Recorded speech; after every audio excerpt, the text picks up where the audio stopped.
this dirt. I come from this dirt. I come from this dirt. I come from, it's my dirt, but it ain't my home. This dirt ain't my home. This dirt ain't my home. This dirt ain't my home. From the breath of God I was born. Clap them hands, stomp them feet. Devil ain't got no hold on me. Dance all day, dance all night. Good God, I'm on fire. I may be flesh and bone, but in my heart and soul I've got the Holy Ghost. I know where I came from, can't keep me from my home. I am a child of God. This dirt couldn't hold him in. This dirt couldn't hold him in. This dirt couldn't hold him again. He's resurrection, I'm born again. This dirt, it's gone someday. This dirt, it's gone someday. This dirt, it's gone someday. He's coming again, we're flying away. Clap them hands, stomp them feet. Devil ain't got no hold on me. Dance all day, dance all night. Oh my God, I'm on fire. Clap them hands, stomp them feet. Devil ain't got no hold on me. Shouting all day, shouting all night. Oh my Lord, I'm on fire. I may be flesh and bone, but in my heart and soul I've got the Holy Ghost.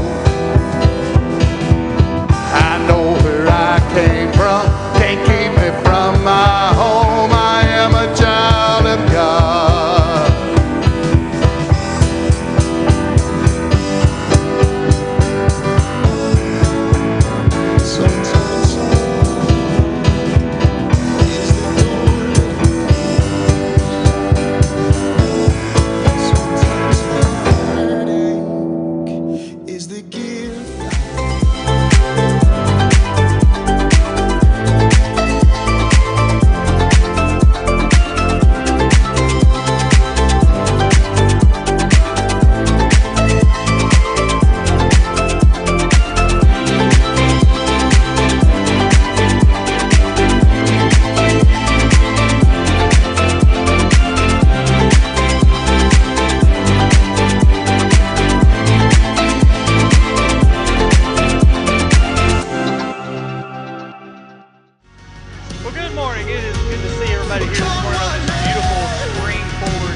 Watching online this morning. We're glad that you chose to come and worship with us this morning at Stuttgart Harvest Church. As you came in this morning, you were probably given a packet by Brother Jimmy out there.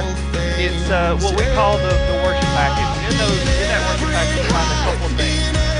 And I want to talk about those for just a moment before we get started with the rest of the service today. The first thing that you will see in there is the package is the giving envelope.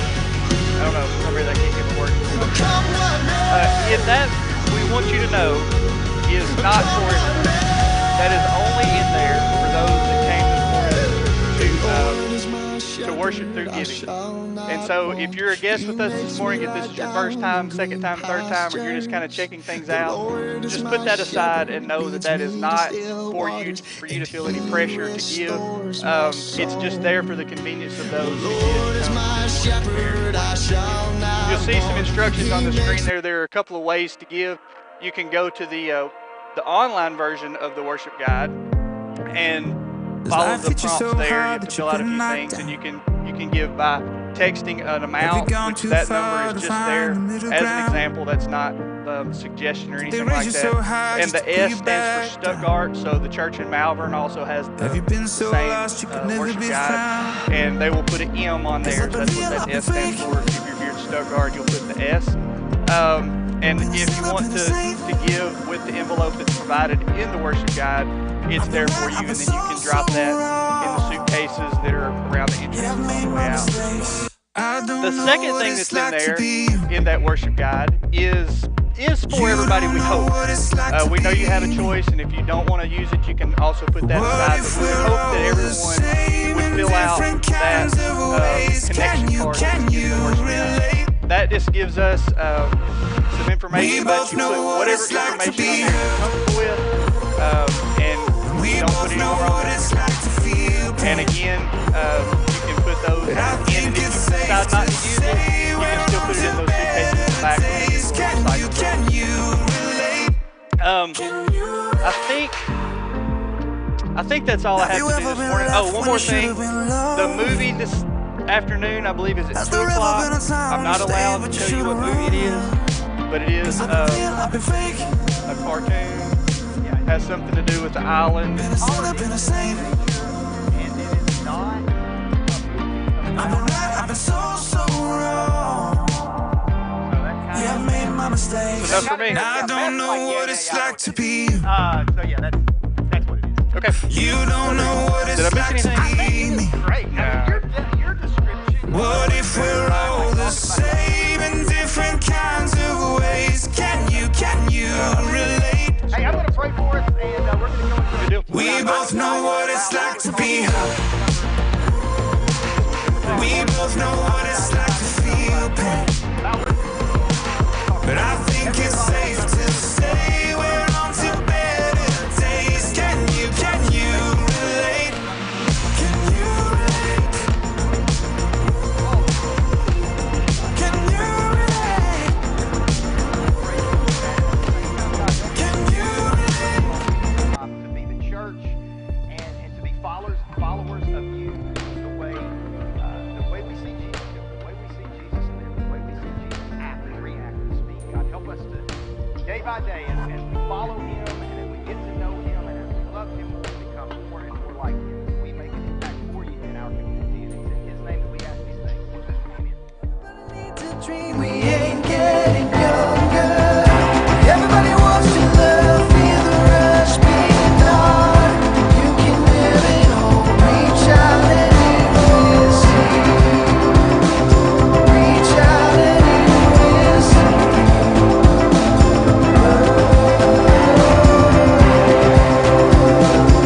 Reach out and you will see.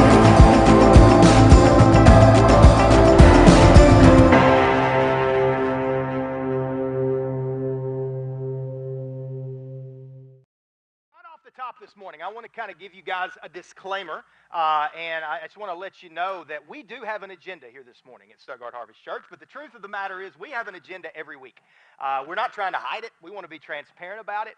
We have an agenda. Our agenda really is threefold. One is if you're someone this morning watching us online, maybe you're listening later on during the week, month, year, at some point down the road, and you're someone that would say, you know what, I'm not really in on this whole following Jesus thing. I don't know where I fall on Jesus. I don't know where I fall on God, the church. Then our agenda this morning for you is that something could be said that would maybe make you take a step and to possibly think about it a little bit harder. Just something would be said to keep you Jesus curious. And then second to that is if you're someone that would say, yeah, I am following Jesus, and I am on Team Jesus, then for you, our agenda is we hope something will be said that would help have you take another step in that progressive journey of following Jesus. As we get to know Him more, we want to follow Him, and we just love Him more, which makes us want to follow Him more, which then makes us in turn become more like Him and the way He saw the world and the way He treated people and the way that He spoke and acted and reacted. And then there's a third element to it, a third agenda that we have, not just this morning. Honestly, it's the element that we have every Sunday morning. And that is, if you're someone that would say, yeah, I think I'm following, I'm pretty sure I'm in, but at the same time, this draw that you guys are talking about, this desire to make following Jesus a priority, I don't know. I mean, I've got other things going on in my life that are kind of at least as important, maybe even more important. Then for you, our agenda, quite honestly, is just that, again, you would just kind of lean into that this week and just maybe kind of figure out what that means to you and kind of what is that? What is that? What is that thing that maybe is missing from your life? And so with all of that being said, I do want you to know, me personally, I have had seasons in my life, and not my entire life, but there have been small seasons where I was very, very scheduled. You know, my life was extremely scheduled out to the point where there were even very small periods of time where I could say they were scheduled out like every 15 minutes. Not often. That didn't, and I know for you, you're like, that is awful sounding. Yeah, For sounds terrible. me, it helped me be more effective, and so I would kind of stack life on top of one another every 15, 30, minutes for 14, 15, 16 hours a day. And even when I was not doing that, I would have these seasons in my life where I would get home and I should be connecting and I should be talking to my family and should be kind of there, but in my mind, I was still thinking about all of the things that had to be done. What do I need to do? What does my list say? Things like that. It was a very fast-paced way to live life. And I'm better now. I'm doing better. I'm still busy. I still am pretty scheduled. I'm still moving pretty fast. I'm just not moving crazy fast, the way that I maybe was for those different seasons. I still schedule my life. And the truth is this: I was almost proud of how busy I was. This may sound familiar to you. I almost felt like how busy I was a badge of honor that I wore around, because that meant that I was important, I was significant, and I liked that, and it meant that I was significant, and I like that. And so I'm still scheduled in everything that I do. It's just the way I live. That's just kind of the way that my temperament, that's the way I'm wired. But before, when I was so busy and I was so scheduled, my reasoning for that was very simple. It allowed me to get more done, right? It allowed me to check more of those boxes. It allowed me to be more productive, and being effective and being productive is very important to me. And maybe it is for you as well, because this is one thing I think you guys would agree with. I know I believe this. The things that are the most important things in our lives are the things that go on the schedule first, right? Those are the things that are the high priority things. Those are the things that we will make room for. The things that we believe are the most important things, the highest priority, we will find time for those things. Those are the things that we feel like we have to get done. I have to get done. And so here's what I was left with in those seasons of my life. If I had any time that was left over at the end of my day, at the end of my work schedule, whatever it looked like, and there rarely was, but if there was any time left over, I might, emphasis on might, try to squeeze some time in with a person. I might try to squeeze some time in with a relationship. Honestly, and I'm embarrassed to say this, and this didn't happen often, but there were seasons where home was just a place where I would drop in, say hi, get a bite to eat, maybe sleep before launching into the next day's schedule and the next day's details. And I don't think I'm alone in that. I think a lot of us live that way. We live this very, very fast-paced life, because that's almost what the American dream has become, right? Get more done, be more productive, be more effective. So many of us are very, very proud of how busy we are, because it almost makes us feel significant, and they can't do it without me. It's that all gas, no brakes, no rest, go, go, go. And if we do take time to stop, whenever that happens, even if we're only stopping for a minute, well, then we're not go, go, go, but we're swipe, swipe, swipe, scroll, scroll, scroll, search, search, search, all work, work, work. And so, question. You don't have to say this out loud, but just think about it. Why?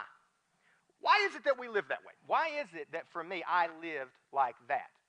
Why do we live that way? And I don't know about you. This may not apply to you. It applied to me. For so many of us, we do that. We work, work, work, work, work, and we focus, focus, focus, so that we can trip, trip, trip, travel, travel, travel, play, play, play, hunt, hunt, hunt, fish, fish, fish, hobby, hobby, hobby. The point is this. We live that way so that we can do, at the end of the day, whenever that happens, we can do whatever it is that we want to do. Yeah, and I think all of us can kind of identify with that in some way. Here's how that kind of impacts our life. When we live that way, life just becomes fast. And as a result, it becomes, the word we've chosen to use is thin. Now, that's not a Bible word. It's kind of the word, but it makes sense. Life becomes thin. It has to, because there's just not time to make room for other things. And life becomes thin. Let's look at it this way. This is kind of an analogy that I think makes a lot of sense. It makes sense to me. Think of life as being like a boat that's moving across the water. And it's moving like at just breakneck speed. and speeding across, skipping along the surface, barely hitting the high points because it's just going so fast. It's all on the surface. It's like, it's exciting. It's fun to ride in a boat going that fast. That sounds to me like what it's like riding with my brother at 4:30 a.m. in Balmeda Wildlife Management Exactly. Area. Exactly. Jumping logs, Continue. barely touching the surface. Yeah. You're not getting deep. You're planing on top. And you can kind of see that in your mind. You can see a picture of this bass boat or that duck boat 25 horse jump. going down the ditch at 4:30 in the morning with barely the back of the boat in the water. Everything else is just riding out, and it's exciting. You're going somewhere. You're getting there. You're getting there quick, but you're barely having time to see what's around or get deep. It's all just kind of superficial. Life can get like that for us. It's been that way for me, and it is exciting, and it is that American dream. It's kind of how we're taught, kind of how we see society around us being. But what that leads to is that thin life. It leads to a thin life, to thin relationships, because there's just not enough time, or at least not time to prioritize with what time we have available, if that makes sense. So there's not a great deal of time allocated for your connections to get deep. You're just right on the surface with everybody, just skimming along quickly. And ultimately, what happens, and see if this strikes a nerve with you, it does for me, it leads to, again, this is not a Bible word, but a thin soul is what how we've chosen to say that. And what that means is that we start to think and wonder, is this really all there is? Is this really what life is about? And what is really the point? Right? Have you ever felt that way? I mean, I get that for me, because the reality is going deep is draining. It's so much easier to just skim the surface. It takes time and it takes effort to really get deep with people. It takes intention to get deep with people in relationships. And you know this because right now you're thinking to yourself, yeah, that's me. It's hard. It's hard to go deep. Or, that's kind of me too. So much easier just to do task, work. Or you may be thinking to yourself, how could you live that way? Right. How could you? I can't. There's not a lot of middle ground. There's not a lot of middle ground. You're either like, yeah, that's me, or I don't get it. And I'm the person who, I think my personality test said I'm task over relationship, right? And it's so interesting to me because God, and we see this modeled throughout Scripture. We see this modeled throughout our daily life. We see this modeled all the time. God, we have been designed for relationships. We have been created to experience this life inside of relationships. Think about it. We're either in one, we want one, or we had one, and we never want another one, right? Because we're just designed for that. At least I think that describes most of us. Of course, there are some examples of people that are completely happy, off the grid, in the woods, never seeing, and I understand that. There are exceptions to everything.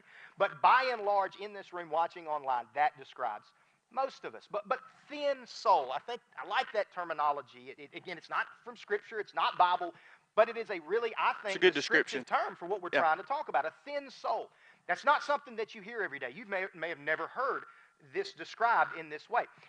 See, like every relationship in our life that we have, that we want to see continue and that we want to see to get stronger and better, and whether that be a relationship with a parent, a relationship with a child, a relationship with a spouse, a boyfriend, a girlfriend, a best friend, a work relationship, and this is true of all of us, any relationship that you want to see get better and that you want to see get deeper and you want to see continue and last the test of time, well, like our relationship with Jesus, it takes intention. It's got to be a priority. You know this. If you do not make that relationship with your husband or your wife a priority, eventually that relationship, if it doesn't end, it feels like it's ended.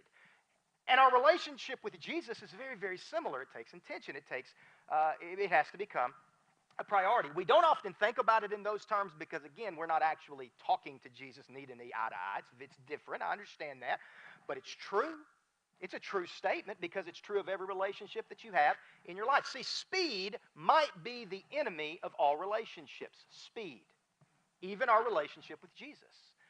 Speed dating Jesus, right? I don't even, do they even do that anymore, like the speed dating? They Been used to married be a long thing, time, you know, Cole. it was a thing. You'd speed date, you know, you go into a room, 2 minutes, 2 minutes, 2 minutes, 2 minutes, and say, I match with this one, I match with that one. Maybe it's online dating. I don't know. But regardless, speed dating Jesus. You would never admit to that.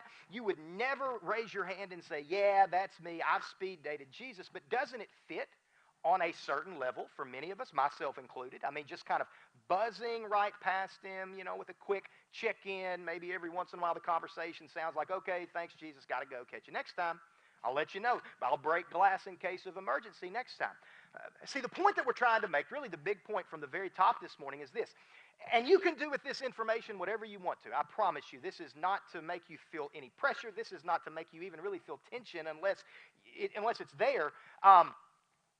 If you really want to be drawn into an orbit around Jesus, if you really want to experience a life where he is at the center of everything, every decision, the good, the bad, the celebrations, the crying, the laughing, all of it, it's not going to happen if we continue speed dating Jesus. It's just not. Because that's not the way any relationship works. And it's kind of a sidebar, if that is the type of relationship that you're interested in with him, if a relationship where you're just kind of, you know, speed dating him, kind of just, as Jeremy said, just kind of going so fast, just skimming the surface, not really experiencing that relationship, you know, if really that's the only type of relationship you're looking for, one that just kind of passes the eye test, but it really is not resulting in any life change, I got to tell you, I've got to be honest, that's something that should make you rethink everything that you think you know about what following him is all about. It should make you rethink it just a little bit. So with that being said, with all of that being said, this morning we want to introduce something that we believe is mind-blowing. We believe that this is, don't laugh yet, we believe this is something that is incredibly creative. We believe this is something that is unbelievably innovative. We want to introduce the pause. You're not impressed. It's okay. I'm not either. You're let down a little bit, right? I mean, yeah, I get it. I get it. You're let down. But seriously, think about it. I want you to think about it. The pause. Uncluttered space in time, right? The time that you need to breathe, the time that you need to rest. We want to enter into your thoughts, into this conversation, just simply slowing down. It's a novel idea, right? Slowing down. You've heard it before. You've talked about it. You've said to your husband or your wife, we need to slow down. We're moving too fast. It's a novel idea. In fact, and this is where, to me, it's interesting, it's such a novel idea that apparently God did it. God did it. And not only did he do it, God created something to help us do it as well. Yeah, so if you have been around church very long, even if you haven't, you've probably, not going to pretend that you haven't heard of the idea that we're presenting today, which is the idea of Sabbath, right? Now that conjures up all kinds of things in your mind, but here's what you need to know about the Sabbath. Whether whether you thought about this or not, whether you knew this or not, it's good to be reminded. Sabbath is something that God started. It is God's idea. He modeled it for us. The Bible tells us that God rested on the seventh day after creation. And that's not all. This is God we're talking about. So he didn't need to rest. He didn't get tired. He did that. He modeled it for us. And the reason that he modeled it is because he would soon require it of the nation Israel in the Old Covenant. See, the Old Covenant purpose of the Sabbath was to rest and to focus on him, on God. But there's more. Because Jesus in the New Covenant, he also knew about the concept of Sabbath because he invented the Sabbath. And Jesus understood the concept and the purpose of a day set aside for rest and for focus. And so with Jesus, we also get to read about him putting the Sabbath into practice. With Jesus, we see him slowing down at different times, not just the Sabbath, but we see him modeling the Sabbath for us. He took what we might call like a micro Sabbath or mini Sabbaths, taking the concept of the Sabbath from the Old Covenant and fleshing it out even more, where he slowed down, where he took a step back, where he took a rest and focused on his relationship with God the Father, making it a priority in his life, regardless of what was going on around him, which I think is very important. And it's also important to note, we understand that the concept of the Sabbath, the Sabbath from the Old Covenant, and what we think of today as Sunday or whatever we want to call that, is different. We understand the Sabbath in the Old Covenant law. The Sabbath was like Saturday. It was Saturday. It was a specific time. It's like Friday night, Saturday, or Friday.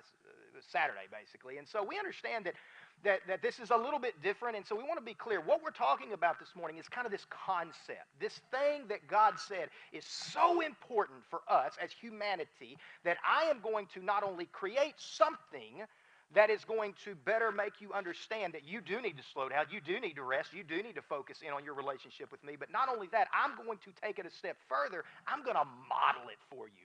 I am going to rest on the seventh day, even though I don't need to, because you do, Cole. And so does Jeremy, and so do all of us. And then, as Jeremy said, he's going to require it of the nation of Israel. So, kind of with all of that as a backdrop, Jeremy told you that Jesus also, he modeled it. He understood it. He created it. He modeled it. And so, Luke, the Greek physician Luke, and later Mark, who I believe was speaking from the perspective of Peter, they give us some examples of Jesus modeling this concept of the Sabbath, this concept, this idea of you need a break, you need to rest, you need to take a step back from whatever it is that's taking up the majority of your time, Monday through Friday or Saturday, Sunday, however you want to look at that. And so we have one of those examples. Luke gives it to us in Luke chapter 5, and we're told that despite Jesus' instructions, so Jesus had told his followers, go out, and he had told them, I want you to do these things, but be careful about what you tell them. Long story short, in spite of Jesus trying not to get too much of the word out too fast, reports of Jesus' power, they spread very, very fast. And that's kind of where we pick it up. And as a result of all of, like the scuttlebutt about Jesus is running around in the nation of Israel. And so vast crowds, according to Luke, they come to hear Jesus preach and to be healed of their diseases. So the point is this: Jesus at this point is a celebrity. I mean, he is not a rock star. Jesus is the rock star in the first century in this part of the world. If Jesus is coming to town, get your tickets early. Make sure you avoid all of the lines, because the buzz about Jesus entered town long before Jesus actually showed up. And it was exhausting. It was tiring. It had to have been. In fact, we know it was exhausting because very next verse, Luke tells us that Jesus often withdrew to the wilderness for prayer because he was tired. He was exhausted. That was important, and he needed to do that. Now, you say, on the surface, you look at that, and you're like, oh, that is so spiritual of Jesus. Yeah, exactly, it's Jesus. But, and this is so interesting to me, according to Mark, sometimes Jesus just slowed down to rest, as best we can tell. This is what Mark tells us. The apostles return to Jesus from their ministry tour, and they tell him about all they've done, all of that they've taught. So they're back off of this road trip.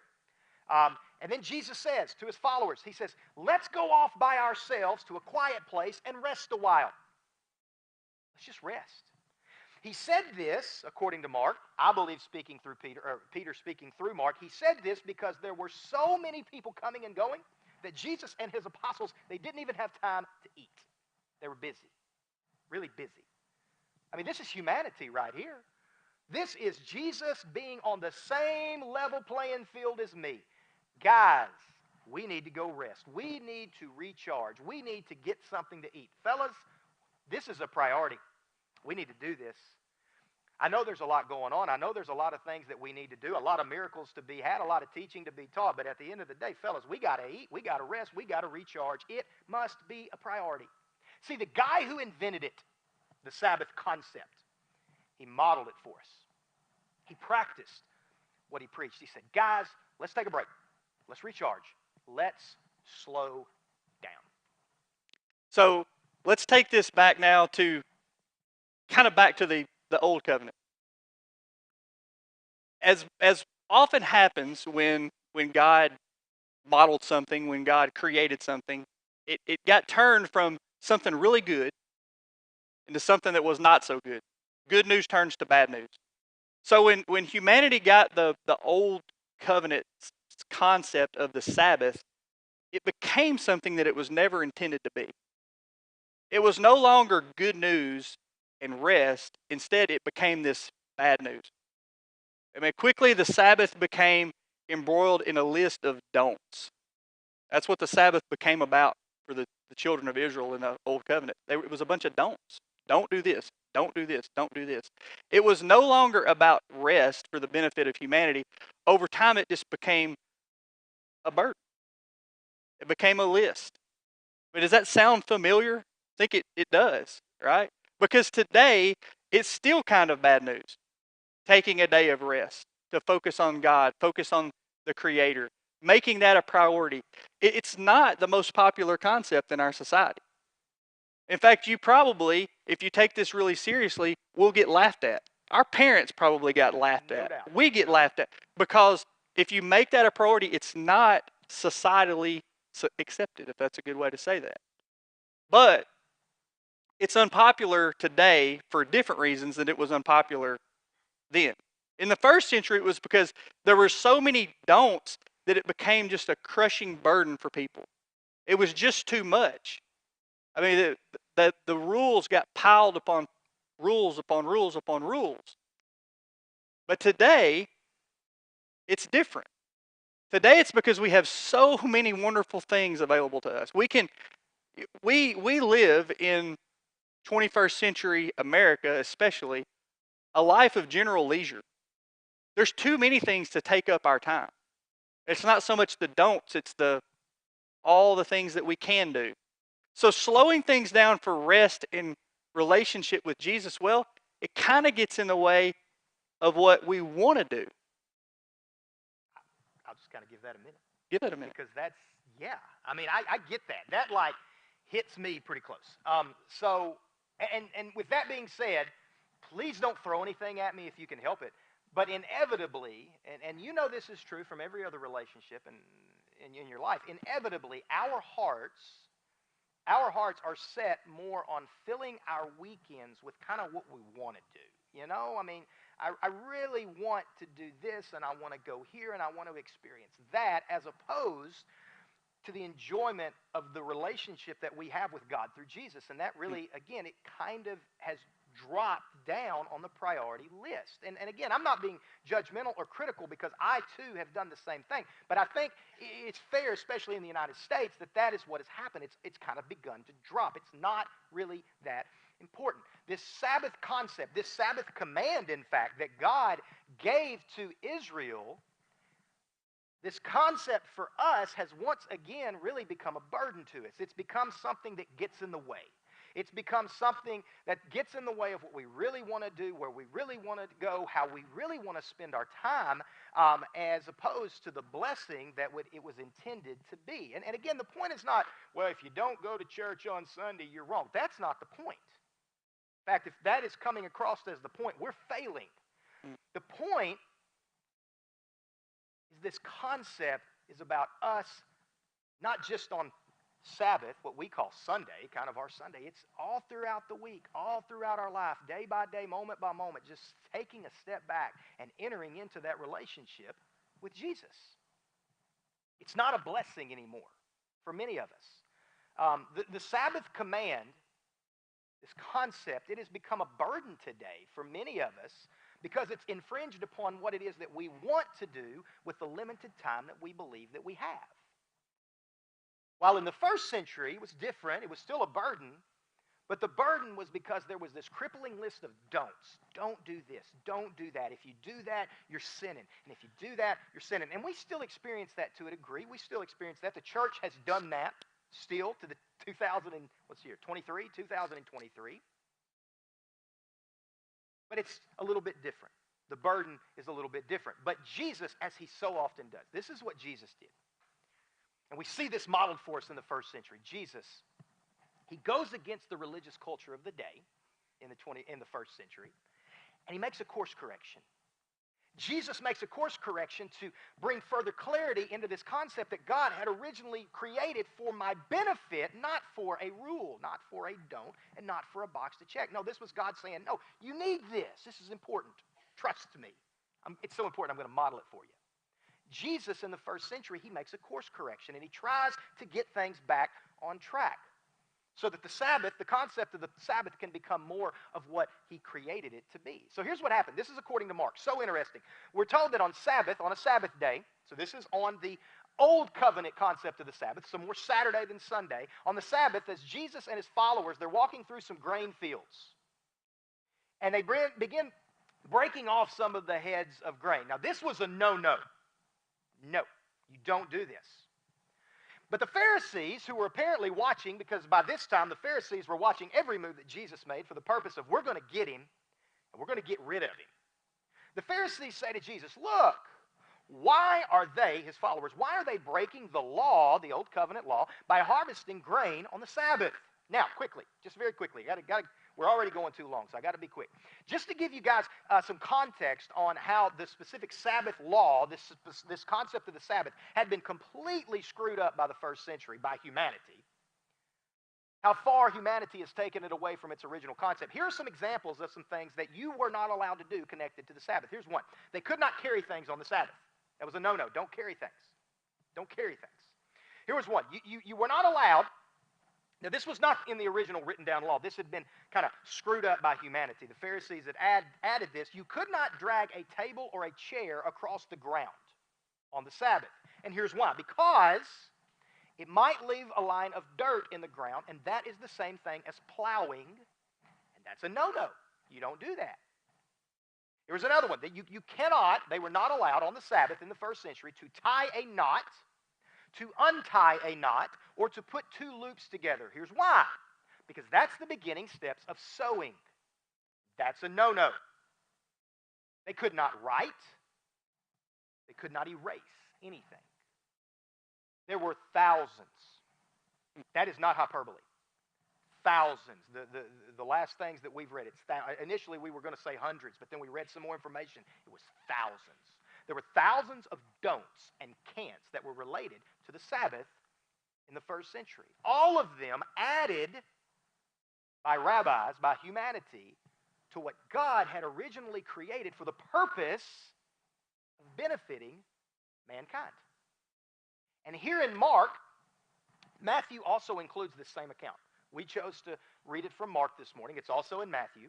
In Mark, we have a specific example of the Pharisees dealing with, talking about to Jesus, this added rule that they have.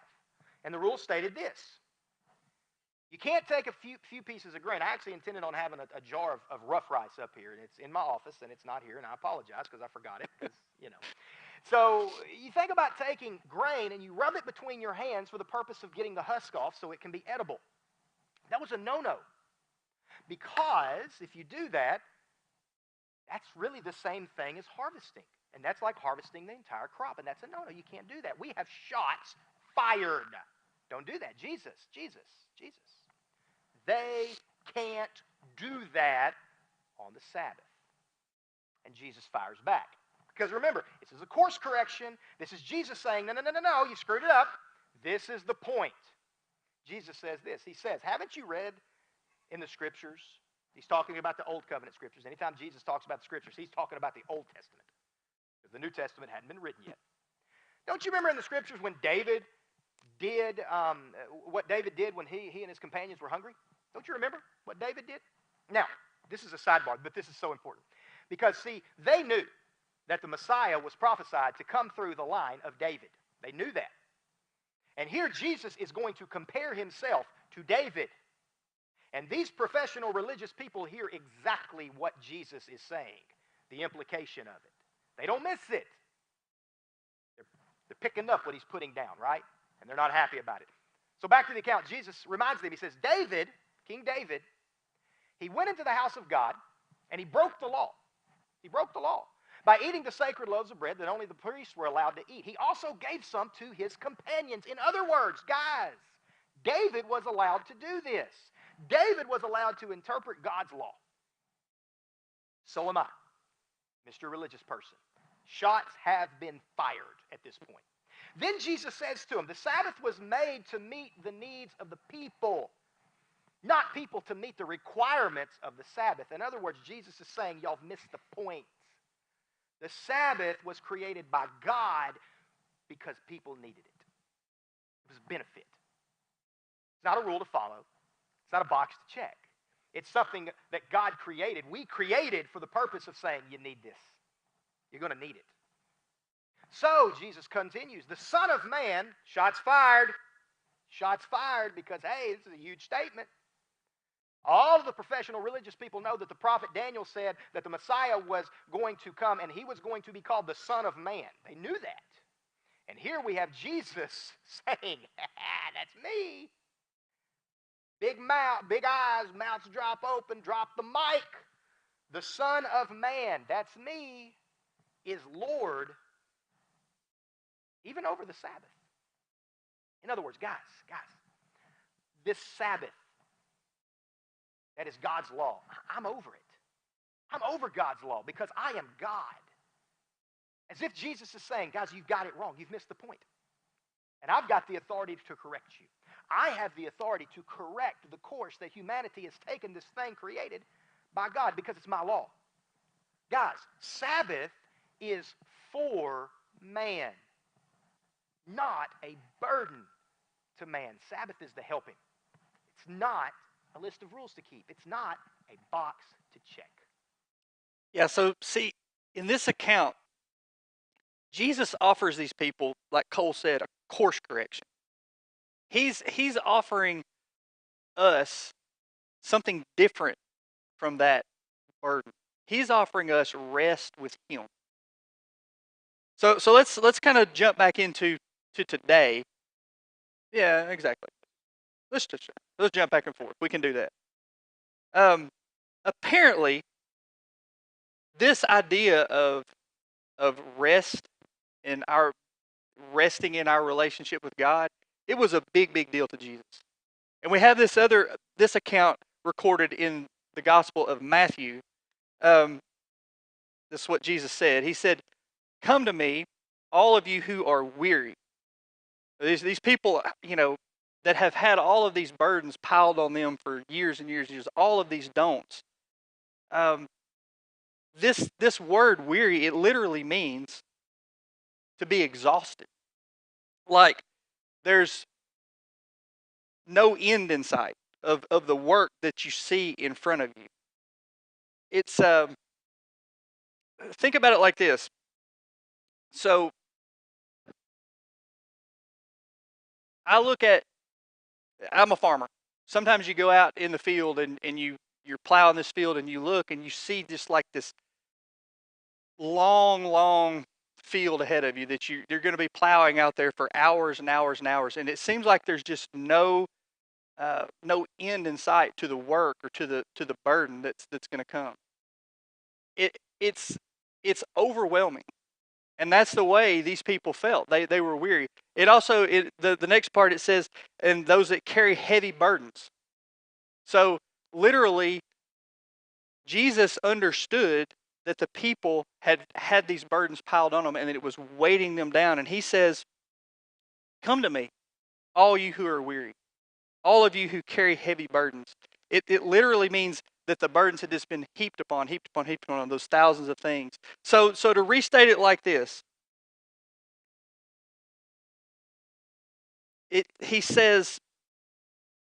Jesus says, give me a try, and I will give you rest. He says, take my yoke upon you.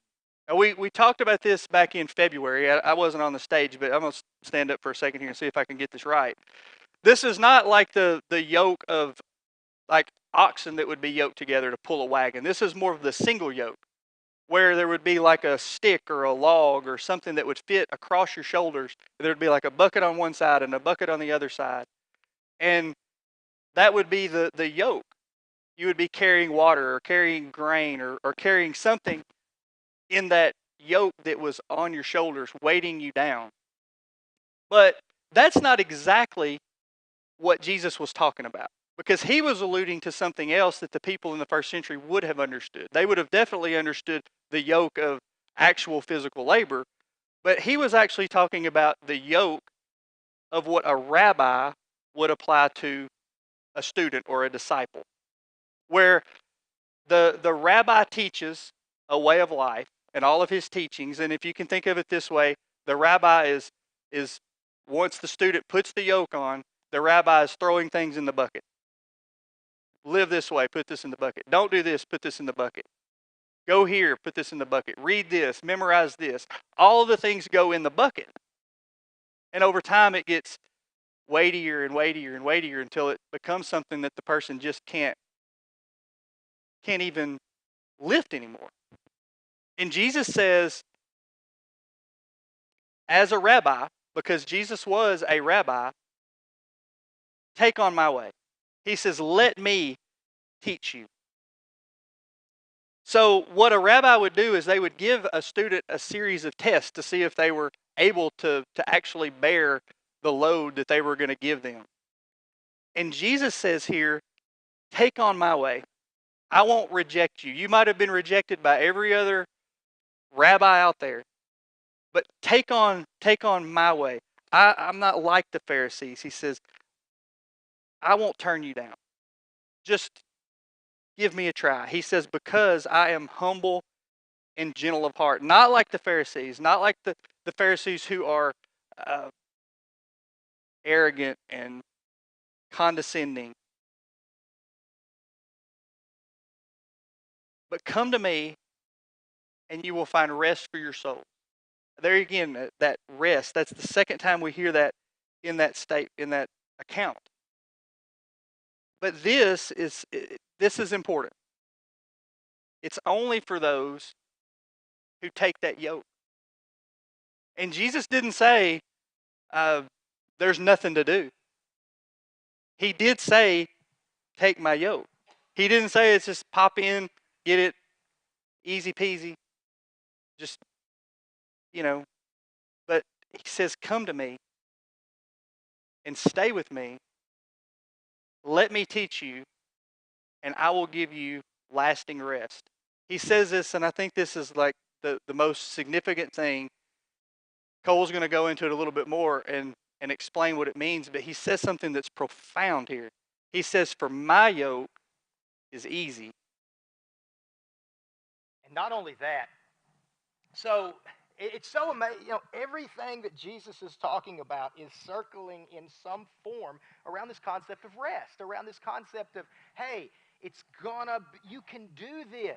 You can do the yoke that I am asking you to carry. You can do it. See, actually, where Jesus says, my yoke is easy to bear, that word easy is really a poor choice of words. It was probably not the best word to translate into our English translations.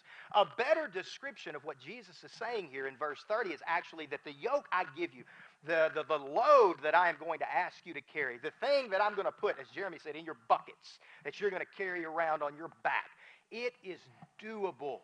It's manageable. It can be done. See, once again, and this is important, and it's so important to understand some of these first century Jewish history and traditions. The yoke of a first century rabbi, what they would have understood, probably couldn't be handled successfully. And if it could be handled successfully, if you did find a student that could do all of the things that the rabbi expected, check all of the boxes that the rabbi would put on your sheet of paper, if you could do it, which you probably couldn't, but if you could, it would turn you into one of the most prideful, arrogant individuals walking on the face of the earth, which went against everything that Jesus taught. Everything. See, but Jesus is different, and that's the point. It's this course correction. It's Jesus saying, that's what you know, that's what you've experienced, that's what has been taught to you, but I'm telling you, by the way, I'm the Son of Man. I have authority to make this right. This is the way God sees it. Jesus is different. He says, the burden that I give you, it's light. Now, look, there's going to be some work. There's going to be something in your bucket. Like Jeremy said, it's not all easy peasy. There's going to be something, but you can do it. doable. It's manageable. And it's not only the concept of the big Sabbath day that we think of as, what they would have thought of as Saturday, we think of as Sunday. That's not all he's talking about. Is that part of it? Yes, that is part of it. You can't get around that. That's part of it. That is very clearly taught by Jesus. And further on, it's taught by Paul. It's written very clearly in Hebrews. But that's not all of the point. That's not all of the course corrections. Jesus is also talking about these, what did you say, micro Sabbaths, mini Sabbaths? I think that's a good word. These mini Sabbaths throughout the day, throughout your day, your hours, your minutes, your time, simply coming to Jesus throughout the day. But to do that, if that's going to be something that is accurate, an accurate statement about our life, we got to slow down. We got to slow down. And it has to become a priority.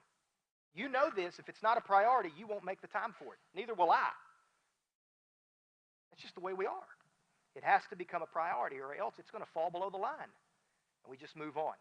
Now, last week we said that step one of this process, as we're kind of going on this journey during the month of March, step one in this process is to, as quickly as you possibly can, hightail it to Jesus. Jesus first. Jesus first in everything. Before every decision, whether positive, negative, the good, the bad, the celebrations, Jesus first. Make that a one-thing habit that you just go to Jesus right from the beginning. And this week we want to add to that journey. Because once we find ourselves at his feet, once we find ourselves in the position where we have hightailed it to Jesus, now it's time to slow down. Now it's time to slow down and stay there in that moment, staying Jesus curious. And it requires time. And it's not thin. The opposite of thin. It's actually very, very deep. And you may be sitting there right now watching us online thinking, man, this is not all that deep theologically speaking. This is not the most theological thing I've ever heard taught. And you're right. But, I do think it's pretty deep because even though it's simple, it must be really complicated or else we would do it really, really well. And I can't speak for you, but I can speak for me. I don't do this very well. It's not a should. It's not a box. It's a need. It's something that God said is so important, I'm not only going to create it, I'm going to model it, and Jesus course corrected us. And he said, this is what you got to do. Okay, look, real quick. I'm going to step here. This is just between us, okay? This is not me speaking to you. The only reason I'm on the stage is so you can see me better. That is it. Otherwise, I would be down on the floor. I'm speaking to myself as much as I'm speaking to you guys. I promise you I am. If you have zero interest in Jesus, zero. If you feel no draw at all into having your life orbit around him, like what we've been trying to unpack now for, what is this, the 10th week.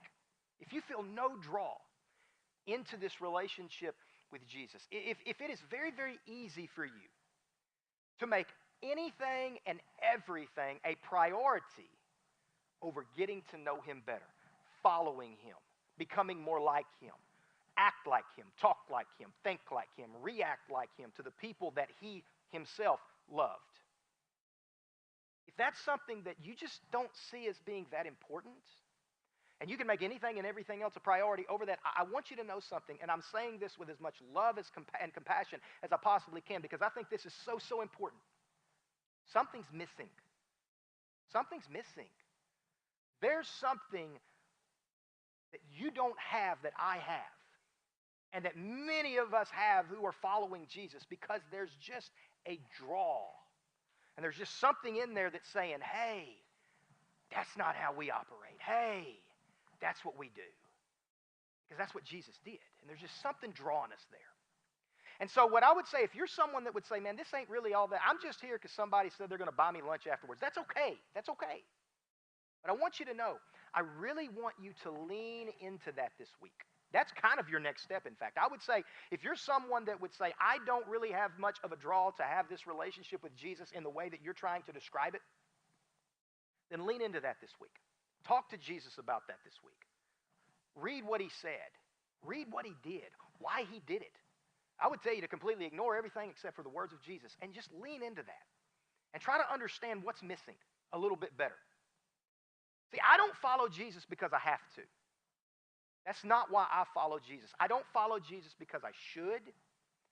I don't follow Jesus because it's a box to check. I don't follow Jesus because it's what my parents did. I don't follow Jesus because I'm an American. I follow Jesus because I want to. I want to. There's just this insatiable desire that is in me to try to get to know him better. I'm curious. I'm not always good at it. In fact, just like what I was saying in the beginning, I've got seasons in my life where I'm better than I am at others, and seasons in my life where it's like, terrible. I'll be the first to admit that. But there's just something inside of me that is drawing me to know more and to understand more and to grow more and to be around other people that are also wanting to do the same thing, people like you. There's just something inside of me. And throughout this series, we hope to present several things, several just really simple, straightforward, one-thing habits that if we do these things constantly and consistently, we'll find ourselves living in a Jesus orbit. It has to happen. There's no other way around it. Thing one, we talked about it last week, hightail it to Jesus. Jesus first. And this week, thing two. Thing one, thing two. Thing two. What do we do when we get there? Slow down. Slow down. Slow down and focus on the purpose of the Sabbath. The rest. The focus. Leaning in and growing and deepening that relationship. And not only on the Sabbath, what we think of as Sunday. I mean, yes, that's a part of it. Of course that's a part of it. But also on these micro Sabbaths, these mini Sabbaths that are available to us throughout the day. Utilize this thing. This is our next step. Utilize this thing that was created for us. And to better do that, here's an idea. Maybe it means turning off the distractions. Maybe it means turning off the background noise. Maybe that's what it means for you. Maybe that's the practical thing you need to do, turning off your phone. Maybe it means that you need to make a decision right now before you walk out the door that I am going to avoid the urge to fill the gap. I've got some time. What can I do with it? And instead, enter into the gap with Jesus. See, any question about who Jesus is and who you are according to his purpose, that's a Sabbath moment. That's a Sabbath moment waiting to happen. Questions rooted in who do you say Jesus is and who does Jesus say you are? Now, we're going to have several more ideas, several more very practical next steps on social media this week. But for now, we're just on a journey. It's progressive. We're following Jesus, making him the boss of our lives. That's what we're talking about. And the outcome of that, the outcome of Jesus being in complete control, has the steering wheel, the boss, the outcome, the fruit, if you will. The fruit's going to be, as we get to know him more, we're going to realize just how much we really do love him and just really how awesome he is and how everything that he said was really, really profound and life-altering, which is going to make us want to follow him closer, be more like him, do what he did, speak how he spoke, react how he reacted, and love the way that he loved. And then once we are following him daily, it's going to be amazing. Over time, it's not going to happen just like that. It's a moment by moment, day by day, month by month, year by year, decade by decade. It's going to be amazing how all of a sudden you're going to realize that one day you're going to look up and you're going to say, wow, I look and sound and act more like he did. And you're going to discover who you really are, the purpose that he has created you to experience. Hightail it to Jesus. And then slow down at his feet and begin to pay ridiculous attention to what he did and to what he said and why he said it and who he said it to. In fact, that's what we're going to be talking about next week. Paying ridiculous attention to Jesus. And I really, really hope you'll consider coming back next week, picking it up online next week, and let's just see where this progressive journey continues to take us. I'm excited. But I hope you'll take those steps with us this week. Let's pray. Heavenly Father, God, it's not a list of do's and don'ts. It's not a bunch of shoulds and coulds, God. It is something that is just inside of me that is drawing me closer to you. I believe it's your Spirit. I believe it's that third part, that third personality of who you are, the Father, the Son, and the Spirit. I think it's the Spirit that lives inside of me that is just drawing me to want to become more and more like you every day. And so, God, I just ask that as we move into our week, our next steps, whatever that next step is, we all have one, I have one, we all have one. Whatever that next step is, give us the courage to take that step. Give us the curiosity to want to take that step. As every day we try to follow you closer, as we love you more, and hopefully become more and more like you for the people that we come into contact with every single day. It's in your Son's name that we ask these things. Amen.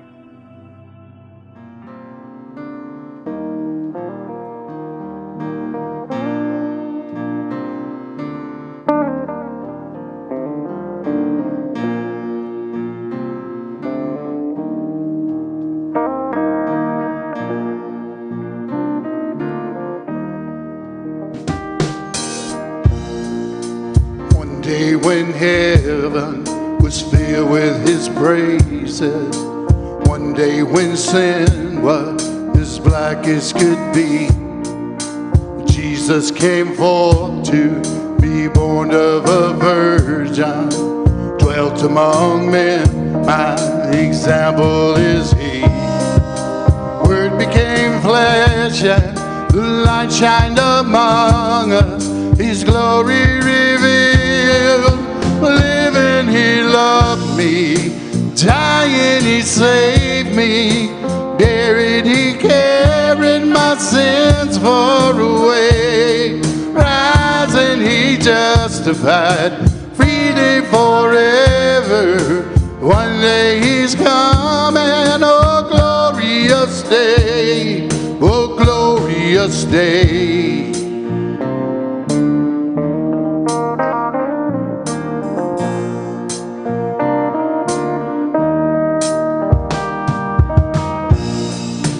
One day they led him up Calvary's mountain. One day they nailed him to die on a tree. Suffering anguish, despised and rejected, bearing our sins, my Redeemer is he. Hands that heal nations stretched out on a tree, and he took the nails for me. Living he loved me, dying he saved me, buried he carried my sins far away, rising he justified, freely forever. One day he's coming, oh glorious day, oh glorious day.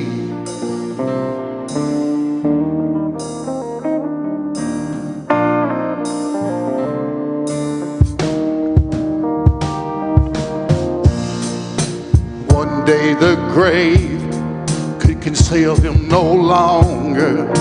One day the stone rolled away from the door. Then he arose, over death he had conquered. Now he's ascended, my Lord evermore.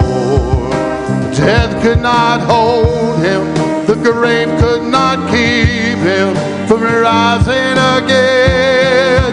Living he loved me, dying he saved me, buried he carried my sins far away, rising he justified, freely forever. One day he's coming, oh glorious day, oh glorious day. Glorious day.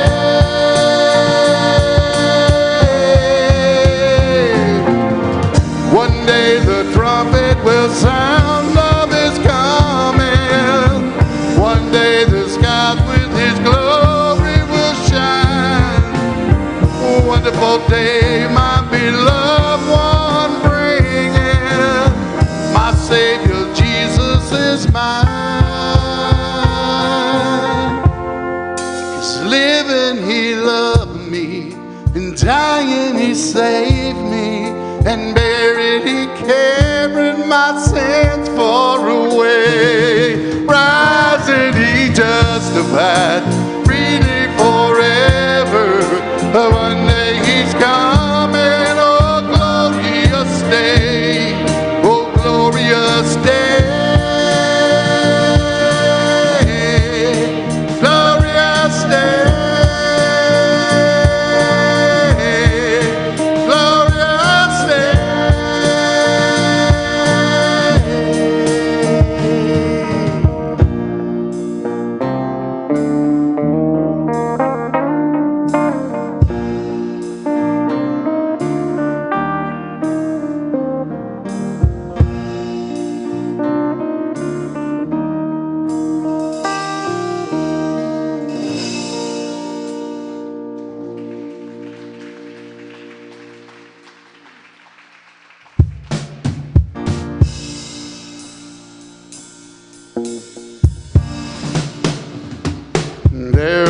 are some things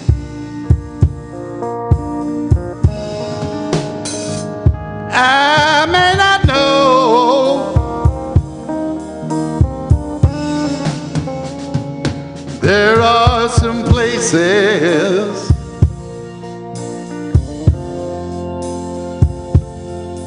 I can't go.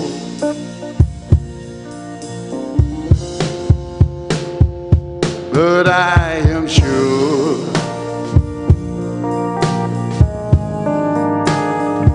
of this one thing, that God is real, for I can feel Him deep within. My God is real, real in my soul. My God is real, for He was and made me whole. His love for me is like pure gold. My God is real, for I can feel Him in my soul. I cannot tell, whoa, just how you felt when Jesus took, whoa, He took your sins away. But since that day, yeah, since that hour, God has been real, for I can feel His holy power. My God is real, real in my soul. My God is real, for He was and made me whole. His love for me is like pure gold. My God is real, for I can feel Him by my soul. Let's do it one more time. My God is real, real in my soul. My God is real, for He was and made me whole. His love for me is like pure gold.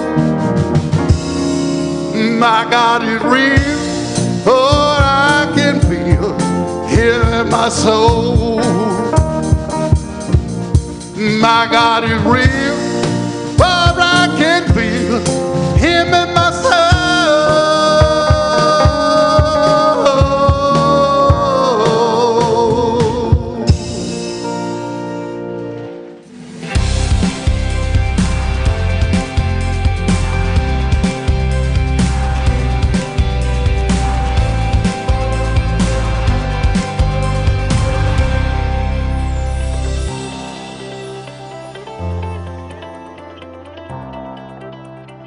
Well, I just knew we were going to be way over, but just 9 minutes, that's not bad.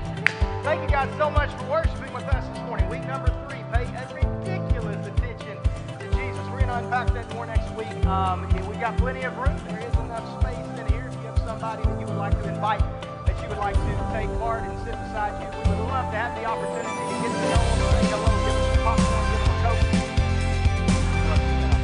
So that's an opportunity next week, week number 3 of this series. We wrap it up the following week. Tune out for 2 o'clock today. We're going to be showing the movie. It is free public. The outreach is in our that up. Can't change the name of the movie, but it is follow me. It's not called Alien. Come back to that. We're starting to come back to that. Next week, get to know Jesus. Heavenly Father, thank you so much for the opportunity to worship together, to come together as a body, as a group of people that on the same page, chasing after you. We are doing it imperfectly. We admit that. We know that. But God, we are chasing after you, and we're trying to get to know you better as best we possibly can. God, help us to be a church that's known for our love, known for our service, and known for the fact that we're just trying to be more and more like you. And we ask all these things in your Son's name. Amen.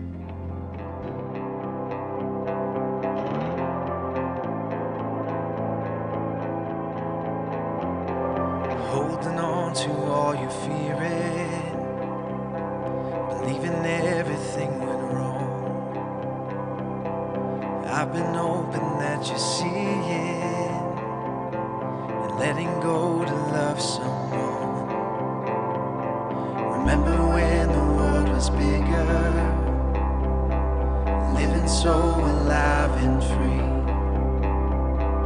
Look into the magic mirror and see all you were made to be. Wait up, you will feel it. Wake up, you will find it. It's been waiting on the other side for you there. Everybody wants a life full of hope to feel alive.